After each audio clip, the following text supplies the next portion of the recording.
Are you having trouble sleeping? Are you having trouble focusing? Are you having trouble getting anything done throughout the day? How about trouble getting your work done? Well, it sounds like you have the case of too much news. If you are suffering from too much news, like me, then I highly recommend to um, well, ignoring it wouldn't be good because you need to like know what's going on, like for your safety. Um, Focusing on good news won't work because, well, there isn't any good news these days. Um, you could try meditating. Oh, but it's really hard to stop the voices in your head when you're all overwhelmed with the news of the day and everything that's going on. So that's going to be tough. Hmm, I don't know. What can we do? Are you having trouble coping? I know I am. And so I like to call this little like thing that I'm making these little talks called emotional damage. So this will be, I guess, part 2. Um, and what I mean by emotional damage is all of the traumatically horrible events every single day that we are witnessing and hearing about and having to process and try to make sense of and worry about are causing us, all of us, emotional damage because this is not normal. This is not normal. Um, this is not normal for our country, okay, what is happening? And it's not normal for any civilized society. So, yeah. So if you are feeling like that, I want you to know that, well, that's normal right now. In fact, if you're not overwhelmed and upset and freaking out about what's going on, then either you're just not paying attention, like you are just distracted with like nonsense things, I don't know, makeup or fashion or I don't know, fun things, okay? And are not seeing all of the news in any form, social media, radio, TV, internet, everywhere. It's just everywhere. And to the point where, like, I don't know about you, but I have little kids. I have a 10-year-old and a 5-year-old.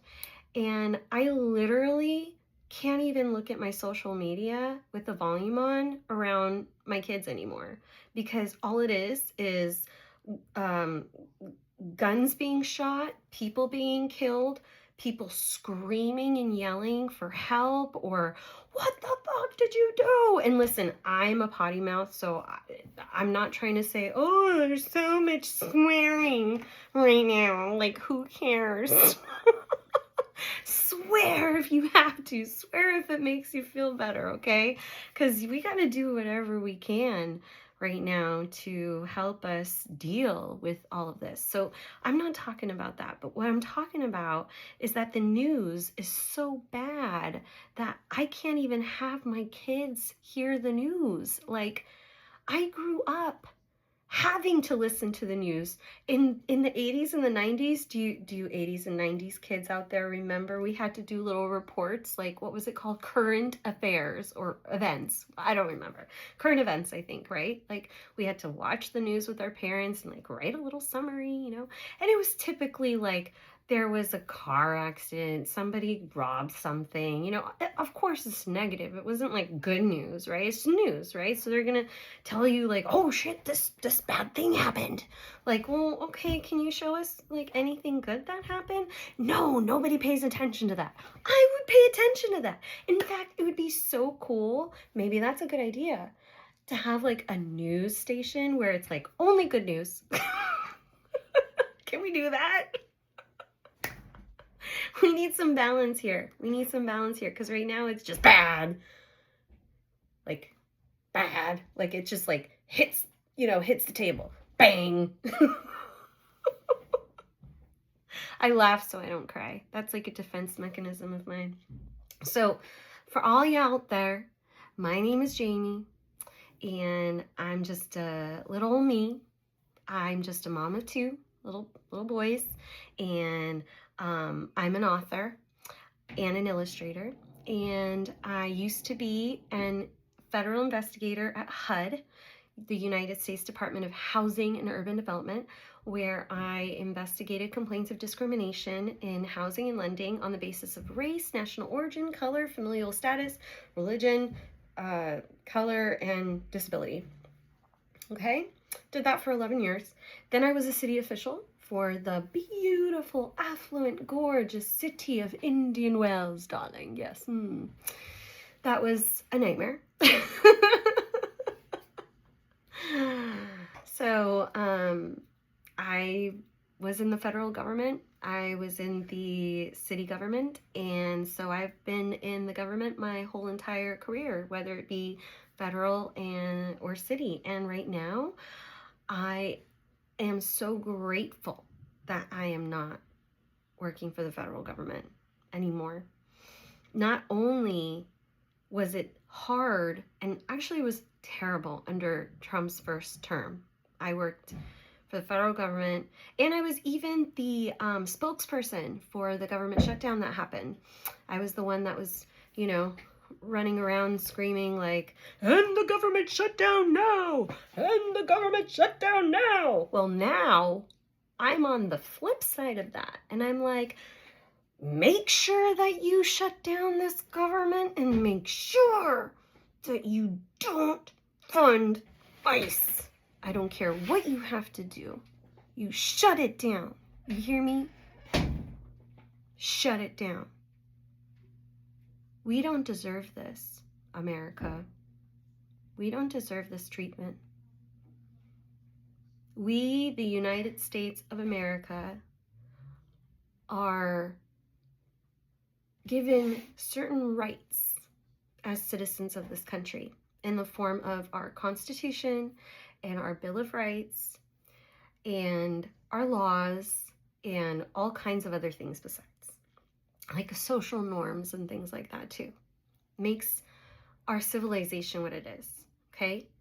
And I was born in America, and I grew up in a family of immigrants where I was taught to be incredibly patriotic of America. In fact, my grandmother, who passed away, unfortunately, last year at 100, she would sing "God Bless America" at every single, sorry, just got a flashback of every single milestone, like a wedding, bar mitzvah, birthday party, a dinner. At some point, that soprano would get up, mic or no mic, and she would sing, "God bless America, land that I love." The whole thing. Immigrants are America. Like, America is immigrants. Like, I don't understand what's happening right now with this whole anti-immigrant thing, because it's actually very un-American. And you know what? I don't want any immigrants, migrants, illegals or not legals, or legal or not legal. I don't want them to be detained and taken away. I want them to have a path to citizenship.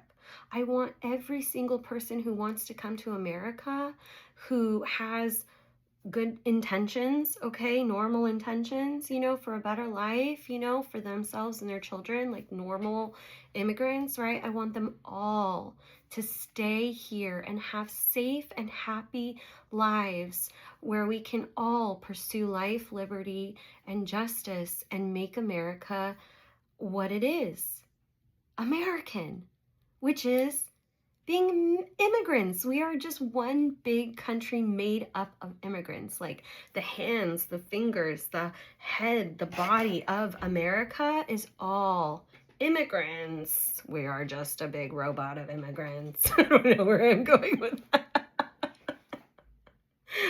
I'm going crazy, folks. Are you? Cuckoo. Well, please leave me your opinion in the comments. I'd love to chat.